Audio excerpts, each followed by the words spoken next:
All right. So we are recording. This is Lori Lauritsen and Will Atkinson doing Recovery in the Holidays. So welcome. We were trying to go live, but technical difficulties. So we'll have to send this out and do it next time. So Neither again, of us are very technical. What'd you say? Go ahead. Neither of us are very technical savvy, but at the same time, we're very excited that you were able to join us here. Yes, absolutely. So I'm Lori Lauritsen, licensed mental health counselor, master certified addictions professional, and certified yoga teacher, owner of LO Counseling and Wellness. And I am here with my good friend, Will. I'll let you introduce yourself. Hi, my name is William Atkinson. I'm a person in long-term recovery. What that means is that I haven't found it necessary to pick up a drink or a drug since February of 2006. I am very lucky to be here with Lori. I've had the opportunity to work with her a number of times over the years through the sober living company, Tampa-based sober living that I own, as well as the recovery community organization, Recovery Epicenter Foundation, that I'm the executive director of. And in that spirit, I am here not only to share my experience, strength, and hope, but to have a fun professional conversation with my friend Lori regarding surviving the holidays, which is something that whether you are someone who struggles with a substance use disorder or someone who just maybe has a family member struggling with addiction or is an ally of the movement of recovery. We're glad that you're here and that maybe through Lori's professionalism and my experience, we can share some of our knowledge with you to help you and your family. So thank you for being here. And Lori, thank you for putting this together. Like without you, this wouldn't have happened. So how awesome is this? And thank you. Yeah, absolutely. And thanks. Oh, there's a little echo there. Do you hear that, or is it just me? I don't hear an echo. Okay, I did. Can you still hear me okay? No? Yes? Uh-oh, I think Will's frozen. Oh, I can hear you. Okay, good. See, this is why we're working out technical difficulties so that we can continue to do this, because I'm super excited to have this conversation with Will, with my 15 years of experience as a therapist and now a yoga teacher and of course mindfulness professional, and Will's 15 years, right? 15 years of recovery, something like that. Yes, ma'am. And he always downplays the professional part, but he's been creating this amazing foundation and this just amazing community of recovery that I so much admire. So, and have just enjoyed working with him for these many years. And I think we make such an awesome team. So I'm super excited to have these conversations. You'll learn from us, if you haven't learned it yet, that we are very flexible. I value being genuine and authentic. So we don't super edit stuff. We're pretty candid in our conversations. So I'm warning you now, just in case, that I think that's one of the things that makes us different and makes us work really well together. So this is not scripted. We have some ideas of what we want to talk about, but it's really just about sharing our experience, strength, and hope, our professional knowledge, and all of the things that we think might be helpful and not so helpful, which I'm excited to talk about that a little bit too. So from my perspective as a therapist, I always come from the lens of a holistic treatment model and just a holistic model of life, really. And that's what I call the biopsychosocial spiritual model of life, of recovery. I think if you hear nothing else about what tools you might need for this season and for life, is asking yourself, how am I nurturing myself in all of these areas of my life, biologically, psychologically, socially, and spiritually? I think that's Which is a tall Go ahead. I'm sorry, which is a tall ask of somebody in early recovery or just recovering from having to deal with somebody who is drying out. Please forgive the old slang. But that's how do you take care of yourself when you've been so focused on taking care of others? And if this is your first holiday clean and sober for, and we really got to stop saying those words, by the way. But if this is your first Christmas without a mind-altering substance, how do you not how do you not act out? How do you not just end up restless, irritable, and discontent and frustrated around your family as they're all super excited to see you sober, maybe for the first time in years, and you're just not knowing what's going on? So I know Lori's worked with a number of the guys that I've worked with over the years. How do you see people handling that normally?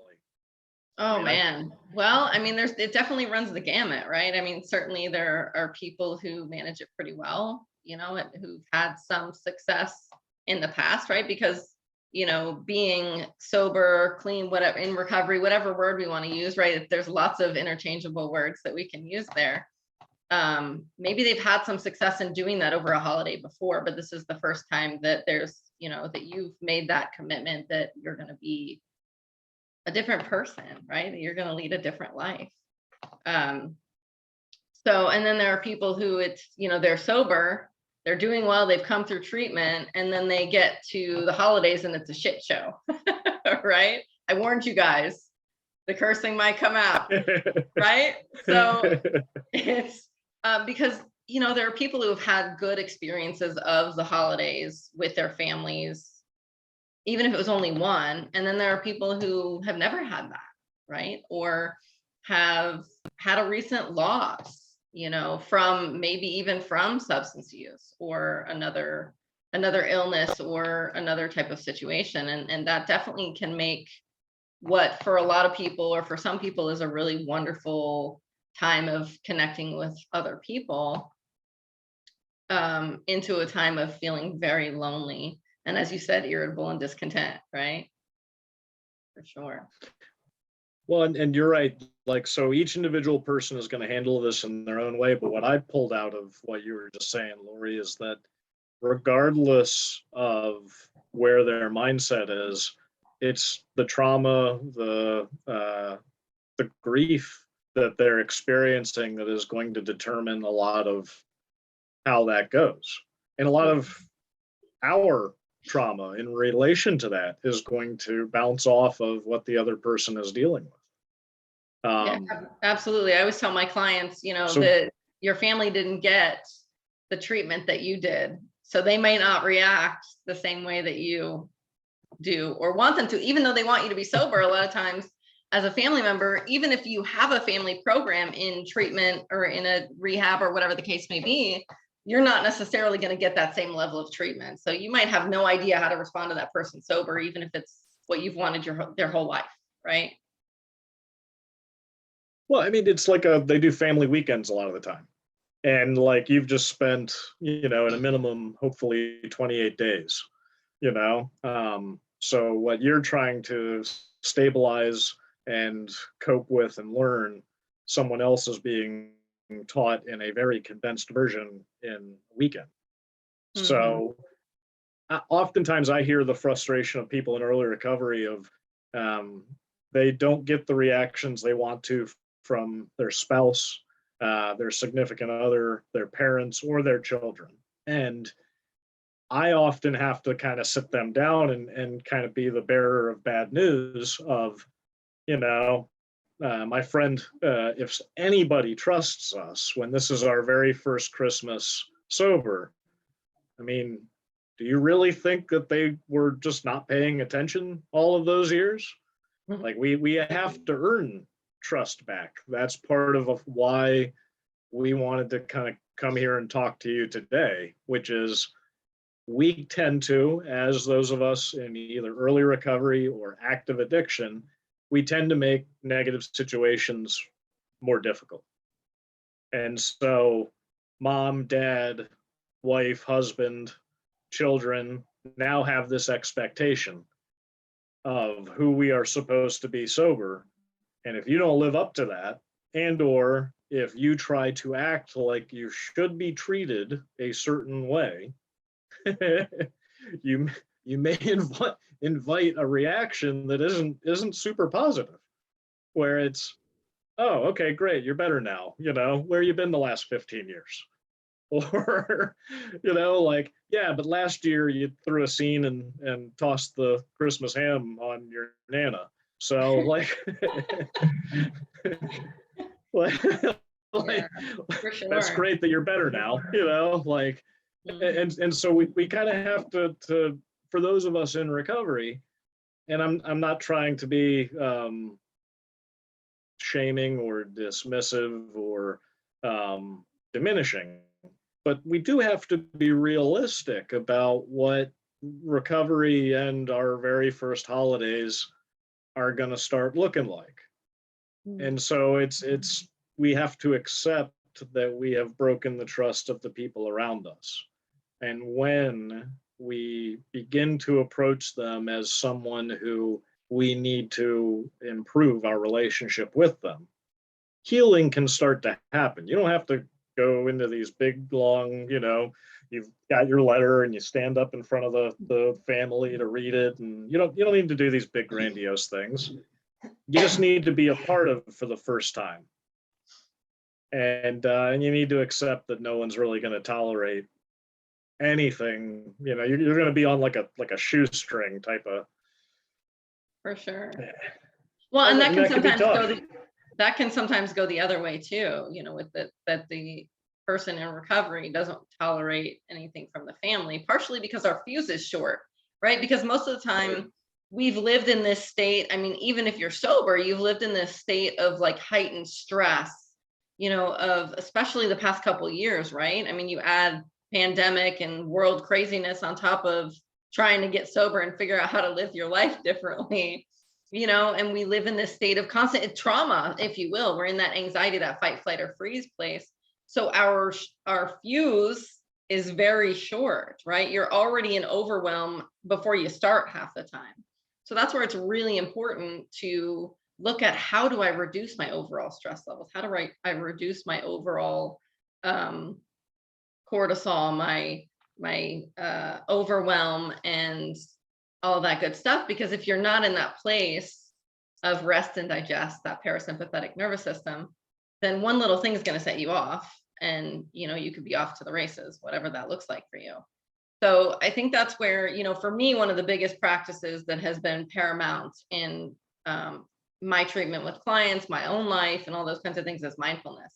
Anything that allows you to have that pause of being present in the moment without having to react, right? Taking a deep breath, counting to 10 if that works for you, having a statement that you can say to yourself in your mind, and even looking at, again, that biopsychosocial spiritual model. So how am I taking care of myself physically? How am I taking care of myself psychologically, right? Emotionally. And sometimes that means setting boundaries. So physically, it might be getting enough sleep, right? And I'll pass the baton to Will here in a minute to talk about HALT, because that fits, right? Psychologically, what are you doing to care for yourself emotionally? Are you doing any kind of breathing practices, or meditating, or running, or who knows, whatever it is that works for you to get you into a better emotional space, including setting boundaries, right? Maybe not going to those parties or family get-togethers as long, or having a way out, right? Which we can talk a little bit more about. Socially, again, knowing what your boundaries are there, connecting with people who are supportive, maybe taking a sober person with you to a function.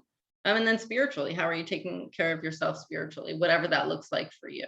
So, that might be church, big book, meditation, lots of other things, right? So I know, Will, you can add to that as well, and specifically how that kind of leads into HALT, because I think those are both very similar in that They way. are very similar. And keep in mind, if you don't, in your own mind, keep all of this in mind, that's incredibly normal. All right. And our job is just to continually remind you that you do have the opportunity not to just run on the same program you always have run on.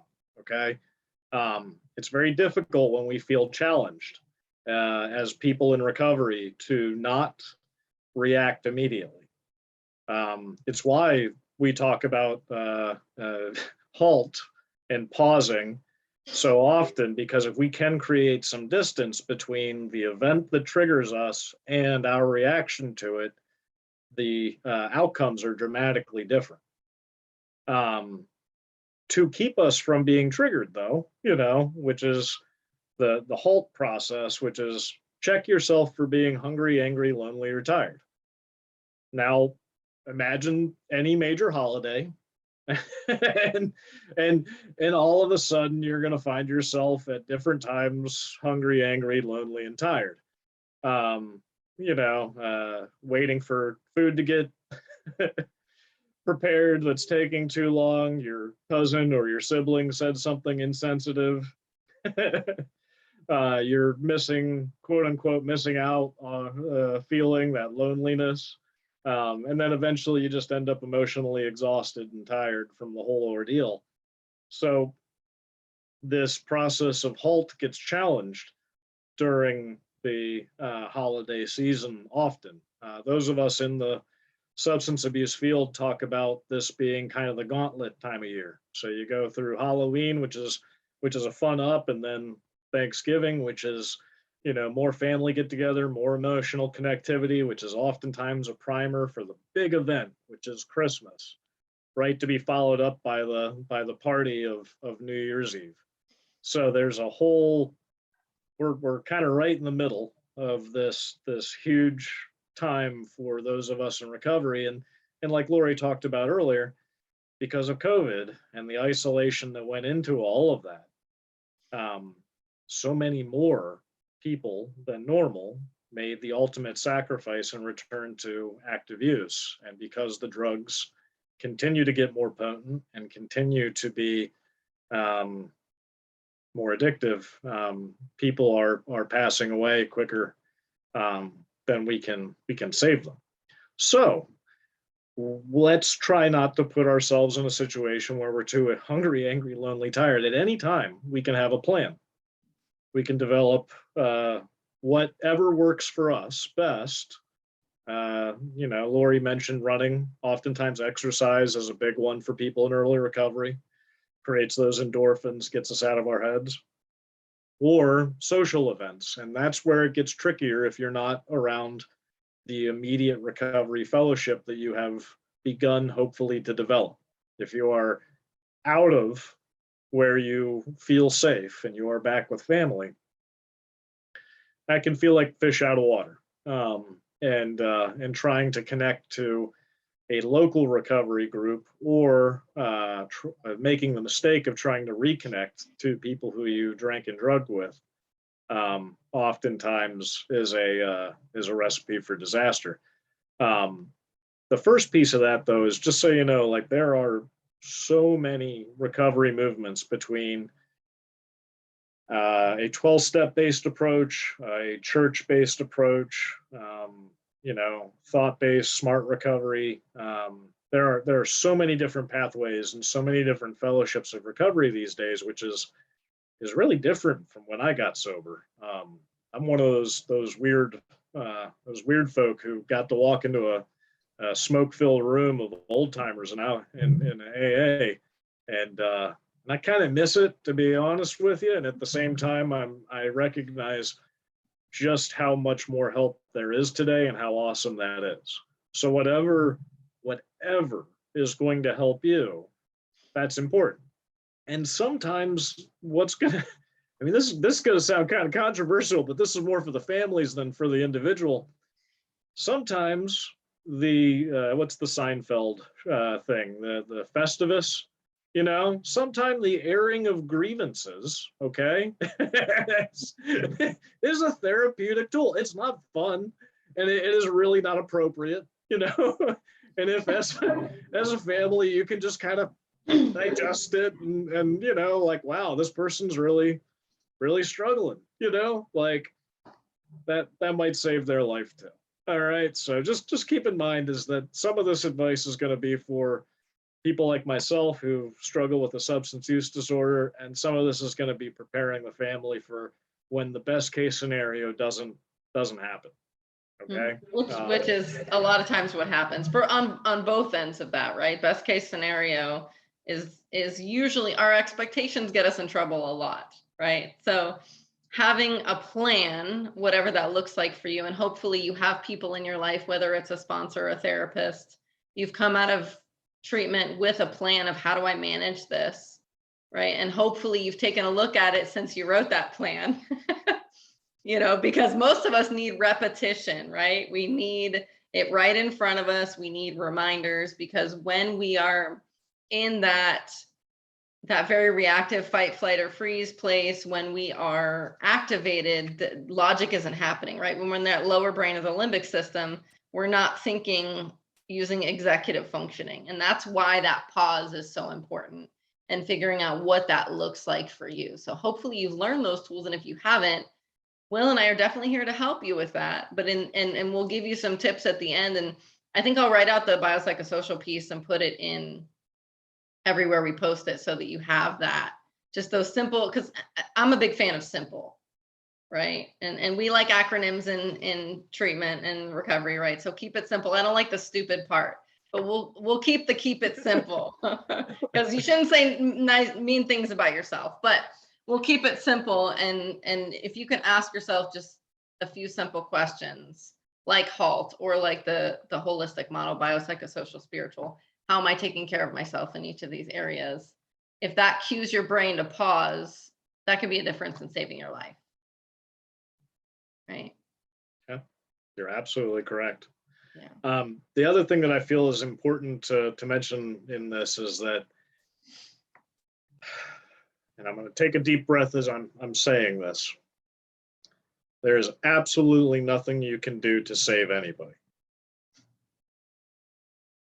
So whether you're a family member or whether you're somebody who is in early recovery trying to take care of their family and protect them from you, there's absolutely nothing anyone can do to say. And that is so tough to be able to accept, because especially around the holidays, we want to circle the wagons and be there for our families and be connected and be a part of.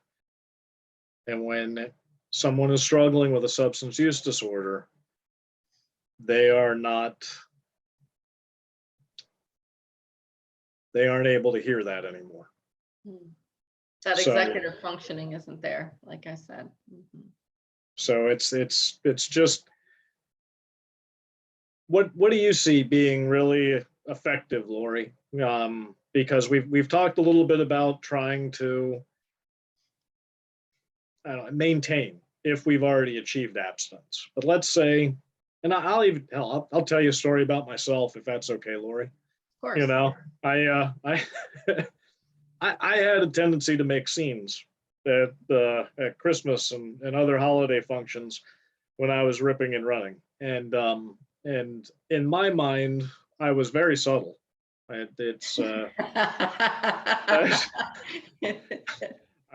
I was the guy who thought he was whispering when he was not whispering.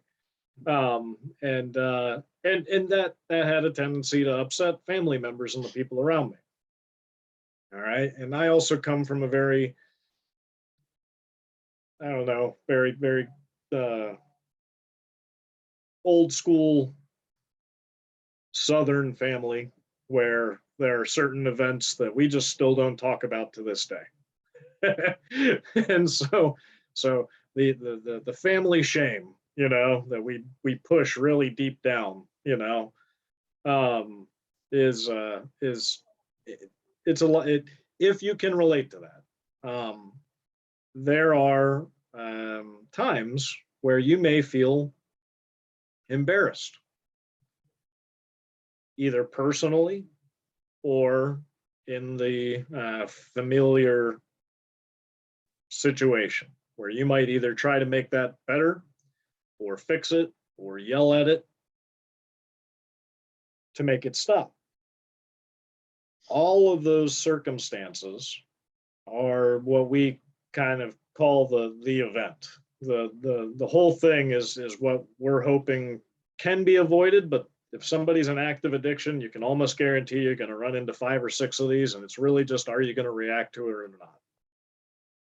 You know, when they bring up that thing from the past that nobody else remembers, but they do, and they're absolutely convinced happened, and you know, you guys are all monsters for not, you know, fixing this.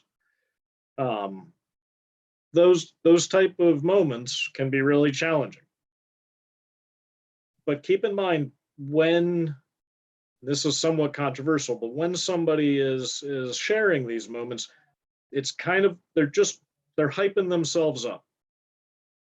They're trying to get the audience to validate their resentments, their frustrations. And if they are validated, then they're all the excuse that person needs to go do the self-destructive thing that they were already intending on doing to begin.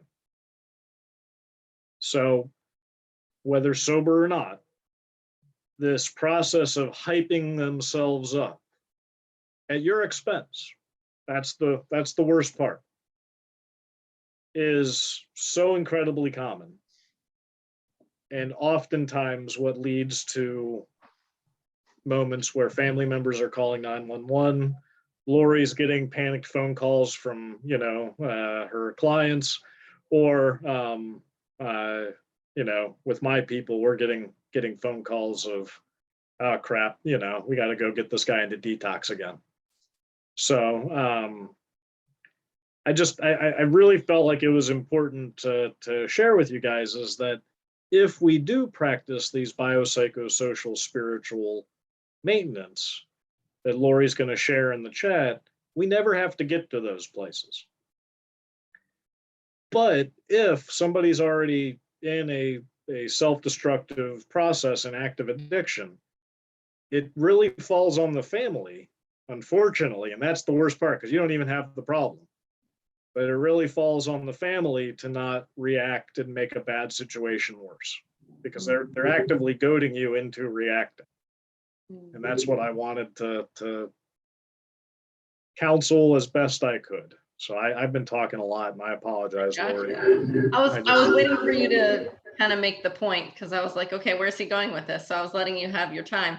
So yeah, absolutely. I mean, knowing when there's no having this biopsychosocial spiritual conversation when someone is actively drunk or high or even to a certain level of emotional heightened state of like anger, anxiety, whatever the case may be. So then it's just, how do you stay safe in that situation? How does each person stay safe in that situation? And while we agree on a lot of things, I don't fully agree that there's nothing you can do to save someone else, right? They could still, you can do all the things and they could still make that choice and end up overdosing and dying or whatever the case may be, as horrible as that is. But there are things that you can do. I mean, and that would be where 911 comes in. That would be where a Marchman Act or a Baker Act comes in for safety, because safety has to come first. You can't help someone if they're dead. That's right. true. So that's the most important thing, is how do you keep that from happening? And then we go back a little further, and then how do we keep from losing our mind at functions or being alone? Because a lot of people isolate, right? Maybe you don't have anybody. Maybe you've lost people in your lives, or you're newly single, or you know, whatever the case may be, because of your addiction or whatever.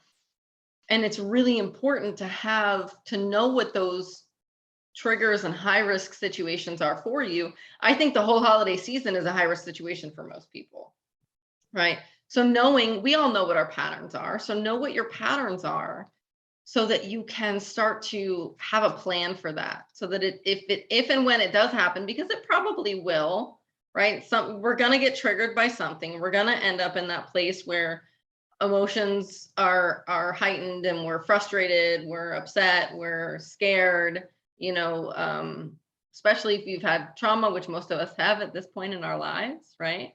That stuff is going to come up. So the first thing is, how do I stay safe?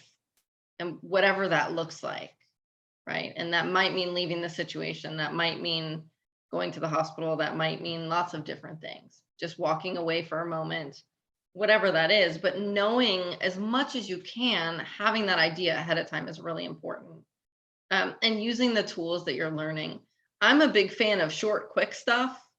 So, something as simple as taking 3 deep breaths, as I get so many clients saying, well, that shit doesn't work for me, right? So, and by the way, I've cursed twice and you haven't, so I don't know what that's about, but but that doesn't work for me. But it's because we usually wait until we're losing our mind to practice it. So even just practicing it right now. So let's take a couple deep breaths together. Just take a nice deep breath in, fill the belly, fill the lungs all the way up.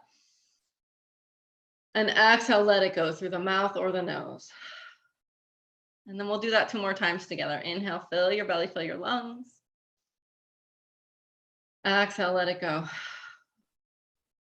Good. One more time.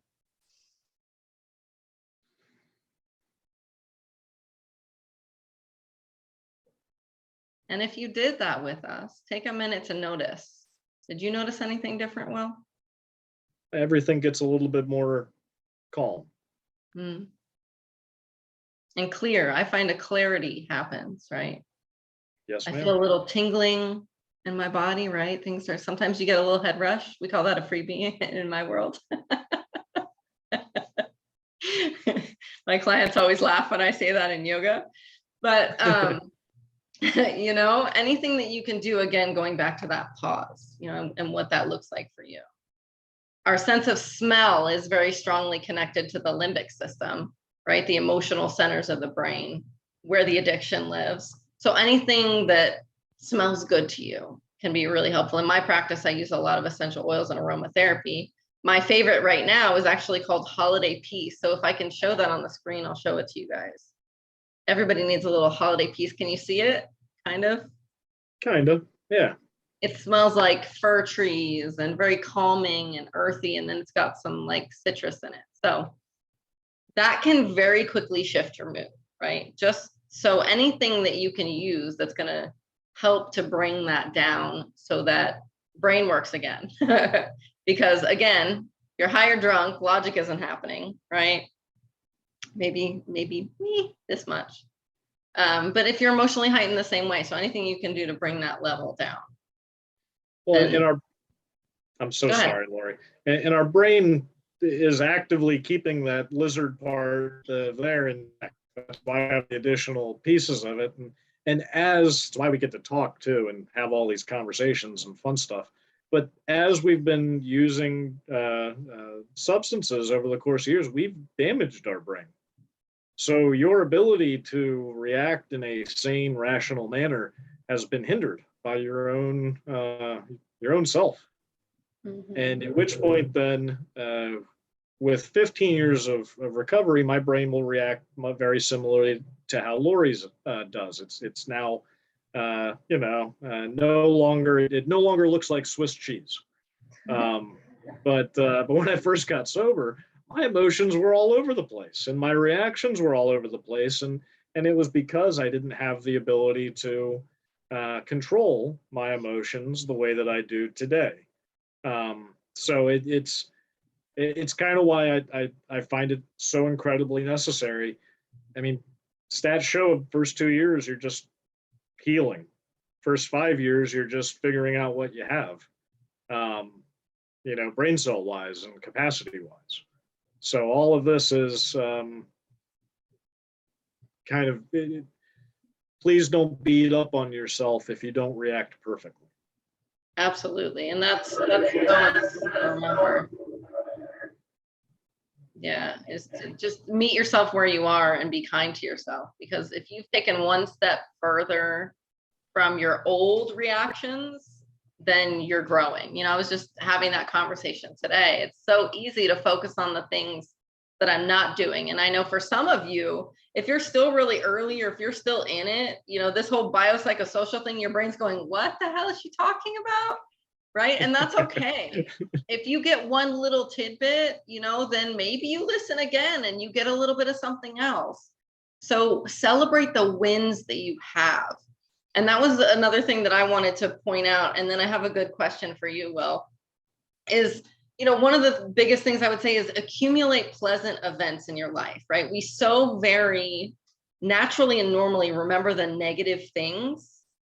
especially again around the holidays and in early recovery, because our brain is hardwired for survival. With the exception of continuing to use substances that could kill us, our brain wants to remember all the negative things so that we can survive, right? So it's going to happen more easily. But the positive stuff, we kind of have to work at that. So accumulating pleasant events in our lives, things that give us a little bit of joy or happy feelings or excitement, things like that are healthy, right? Will make it that are healthy. That's an important part, right? that will create a stronger web of connection in the brain for those positive things so that it will be more likely to happen, right?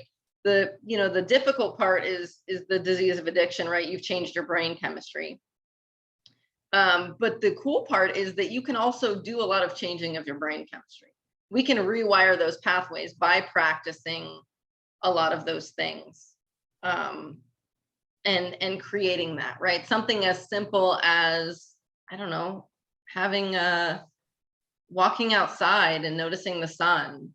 I was going to say having a good cup of coffee, but I didn't want to go straight to something that was kind of a mood altering substance. But, or taking a deep breath, like I said before. I don't know, give me some examples, Will, so it's not just me.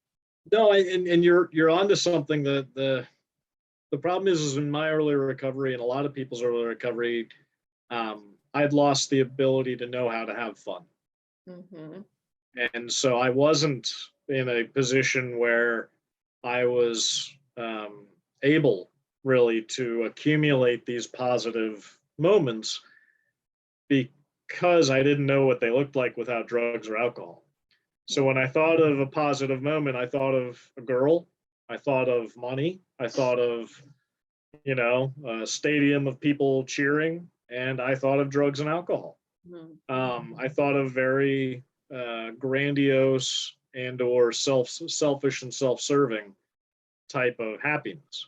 Mm-hmm. So for what it's worth, when somebody who has been more prone to serving themselves finds themselves without an understanding of how to be happy without a mind-altering substance, the natural inclination is to fill it with stuff. A lot of the people try to materialize their way out of feeling bad.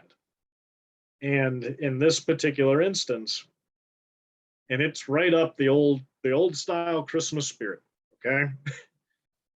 The more you can do for others, the more you can help your mom cook the Christmas dinner, the more that you can help your father sweep snow or clean up the house, or, all the thousands of ways in which you can be there for your family. That's where you chosen will find family. You don't have family. Yep. Yeah, absolutely. Whoever you're around, the more service you can do for them, the happier you will feel. And at the same time, they may not always want you to help.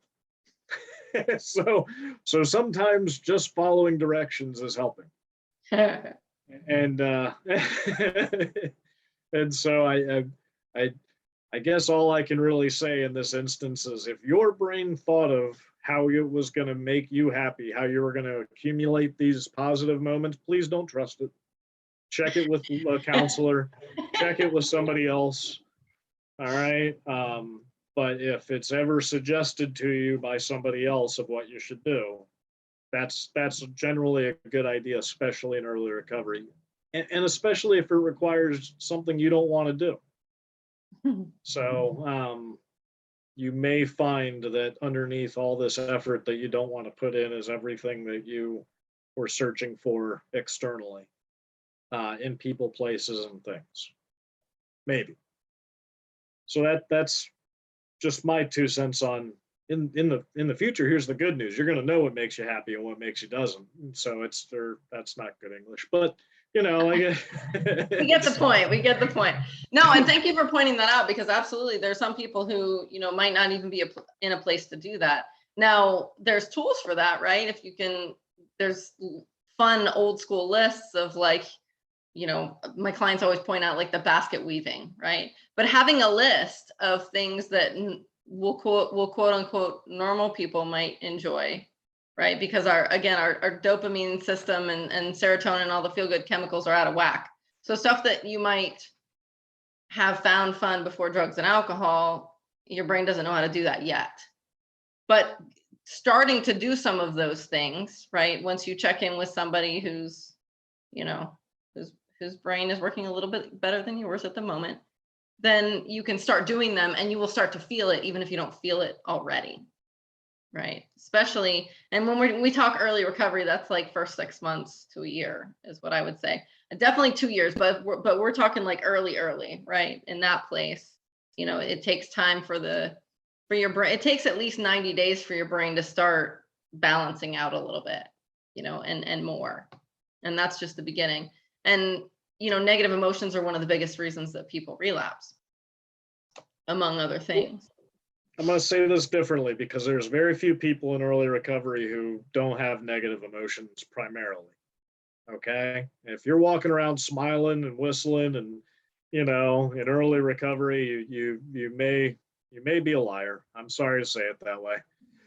It's just there's something that happens inside our brain when we take away our security blanket or our baby's bottle, you know, that tends to not be super happy with the rest of the world.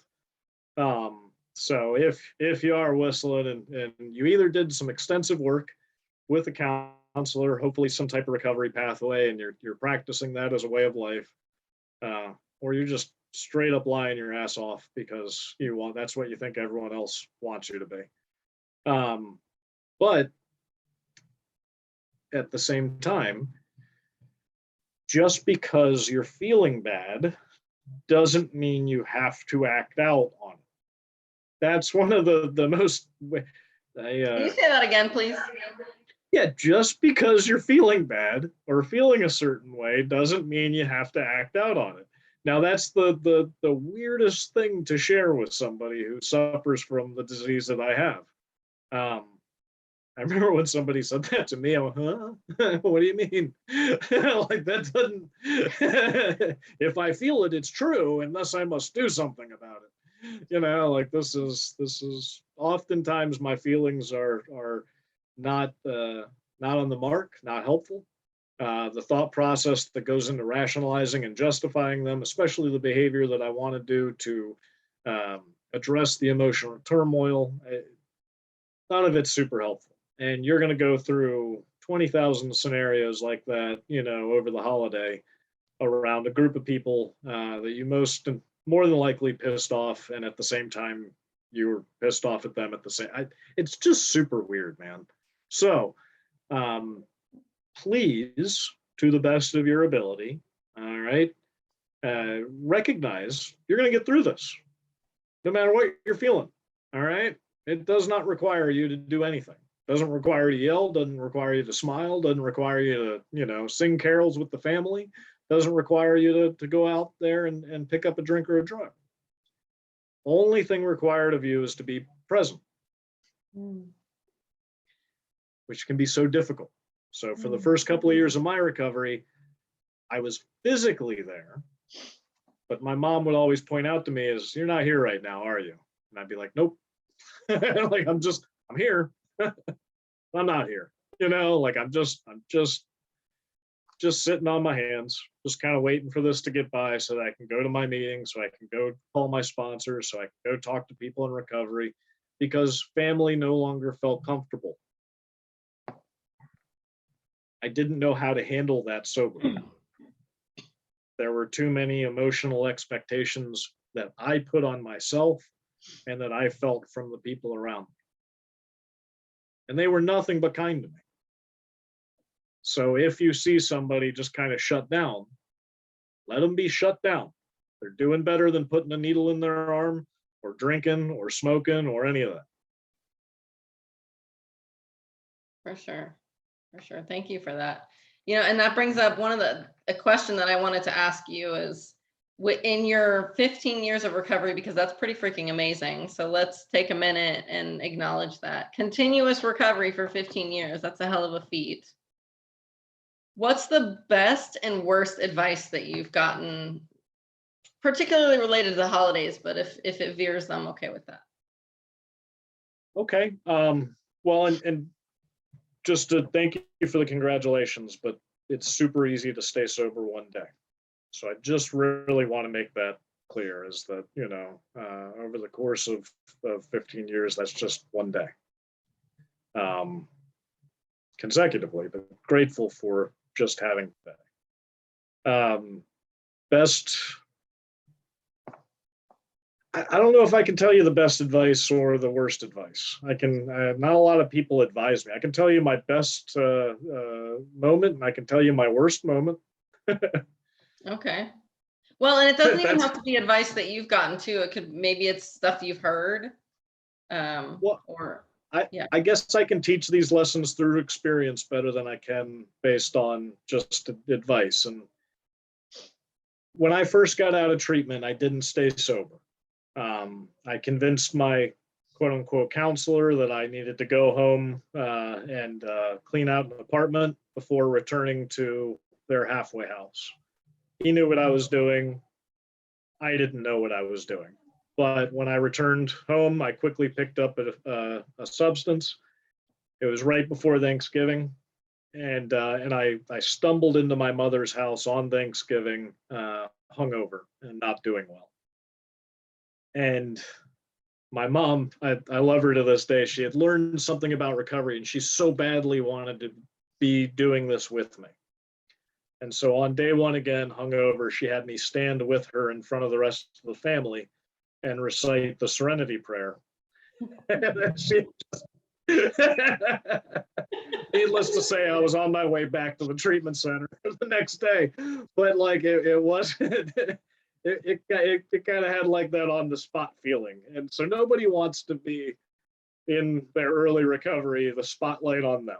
Okay. I feel like that's something that, it's a funny story. All right. But That's a pretty funny story. It's That's funny. But she was so proud. She was so proud of not only what she had learned, but the fact that I'd gone through treatment and was trying to be a part of. So I really want to give her massive amounts of kudos for the intent. The follow through was very uncomfortable for me, but because of myself, because of my own doing. I was on day one again, or in early recovery. I had to take responsibility for that. So nothing was wrong with the intent, but the actual event was a little disconcerting. The second favorite thing around the holidays is, with a little over a year, I returned to my father's house unexpectedly. We'd been arguing a little bit about how I was going to afford college. And so when I returned home, I didn't tell him that I was coming. And he was so happy to see me, and so it was just adorable. He made a point of taking the time to thank me for being there, and then apologizing profusely because he didn't know I was coming, and so he was serving wine. And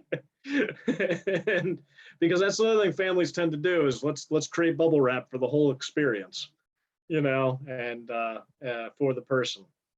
And it was the first opportunity I had gotten as someone who had changed their life to be able to say, no, I interjected on your party. Or, if you have to change your behavior for me, then I haven't done the work on myself that I need to. And hopefully anyone who's listening to this, whether you're in recovery yourself or whether you're a family member, you get to say that to your family someday, or you get to hear that from your loved one someday. Because if you have to change your behavior to address whatever's going on with your addicted loved one, that's not sustainable. They have to handle their own illness, and hopefully through whatever recovery pathway they choose, they will. So I hope that helps with advice, is just try not to put people on a pedestal or a spotlight. and try not to bubble wrap the experience. If somebody's not ready for it, they shouldn't be there. Well, yeah, and that's the other piece. Thank you for saying that. Because I mean, you had a year of recovery at that point, right? So that in that instance, it's, you know, safer to do that. For some people, they might choose to not be there, but that's their choice. In that early before the year period, maybe not so much, right? And of course, everybody has to make that decision with their team of supportive people in their lives. I think it is okay in earlier recovery for a parent to say, you know what, we're not going to have alcohol at the house, right? Especially if it's less than a year. But at that point, especially because you showed up out of nowhere, right? You know, and eventually you will have to deal with that, right? But in that early piece, we want to make sure that the brain has some separation. That's why, you know, that's one of the biggest reasons that rehab is helpful. You know, not just all the treatment and stuff, but that separation so that your brain has some time to heal. You know, so that part is really important. For sure. Well, I would love to kind of wrap up with what are the takeaways here? What are the takeaways that we want you to have?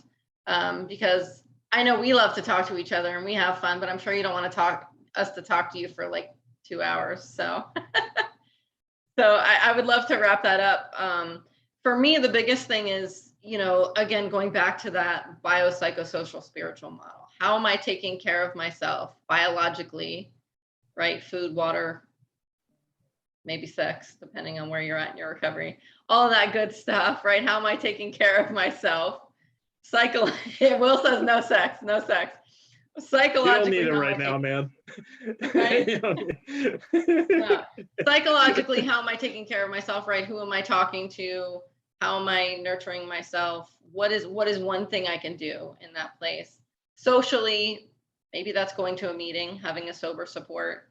And spiritually, how am I connecting to my higher power or my inner self, whatever that looks like? And having a plan. I think that's the biggest thing. It's, you know, yes, we talk about it all the time and we hammer it into your head, but I'm going to keep hammering because it's so important. You can't plan for everything, but, you know, make a plan for what you can and know what you need to avoid, you know, and then if you have the tools, just get through it and don't pick up, right? There is some good old fashioned wisdom to you can't get drunk if you don't pick up. So there's, you know, no matter what's going on, there's nothing that requires you to use, even if it does feel like it inside. And so when, not if, but when you feel emotionally compromised or like you're crawling out of your skin, if you can practice some pause, that's great. But even more importantly, if you can use some of the coping skills that we discussed here, you know,